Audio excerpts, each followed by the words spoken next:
Hey guys, in this video I'm going to show you how to link or connect an Epic Games account to your Marvel Rivals account. If you find this video helpful, please consider to like this video and subscribe to my channel.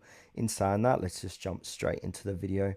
Alright, the best way to do this is to head on to marvelrivals.com. So I've opened up my web page. I'm going to type in Marvel Rivals or just do a Google search. Scroll down, here it is here. Now this is the official website for Marvel Rivals. Once you're on this page, we want to go ahead and click on the login button on the top right hand corner, and then please log into your account. It will appear. Just wait a few moments for this to load. We're going to have a few options down below. Alright, and from here we want to click on the Epic Games Store, and then it'll say use Marvel Rivals with your Epic Games account. With your permission, Epic Games will show you display name, language preference, etc. And then go ahead and click on allow. That's going to redirect you back to marvelrivals.com.